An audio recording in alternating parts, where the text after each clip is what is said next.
भव्य आगरा किले के भीतर शाहजहां अपने दरबार की अध्यक्षता करते हैं, जो अपने सिंहासन पर एक दुर्जेय आकृति है।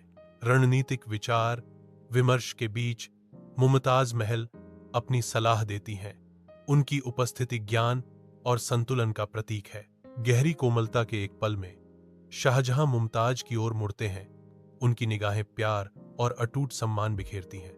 शाहजहां पूरी ईमानदारी से कहते हैं, मुमताज, आपकी बुद्धिमत्ता और साहस मेरे लिए अनमोल है।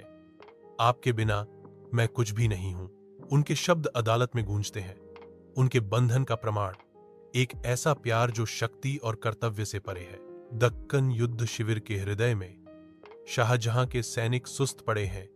उनके चेहरे थकान और निराशा से अंकित हैं। मुमताज महल उनके बीच घूमती हैं, आशा की किरण।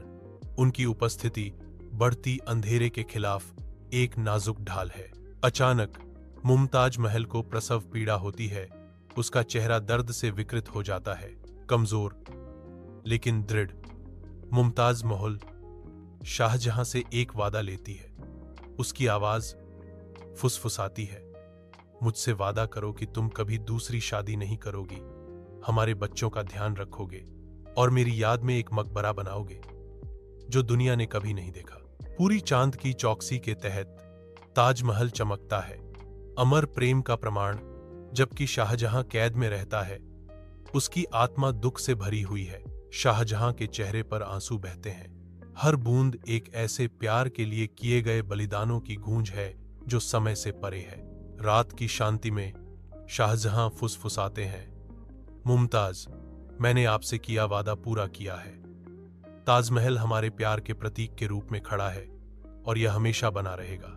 उनका दिल यादों से भारी उनके शाश्वत बंधन के स्मारक में सांत्वना पाता है। जैसे ही उनकी आंखें अंतिम बार बंद होती हैं, शाहजहां की आत्मा अपनी यात्रा की तैयारी करती है, जो शाश्वत क्षेत्र में अपनी प्रिय मुमताज की ओर आकर्षित होती है। एक शांतिपूर्ण विदाई में शाहजहां की अंतिम सांस निकलती है। उनकी आत्मा मुमताज के साथ मिल जाती है। उनकी प्रेम कहानी हमेशा के लिए ताजमहल के संगमरमर में अंकित है।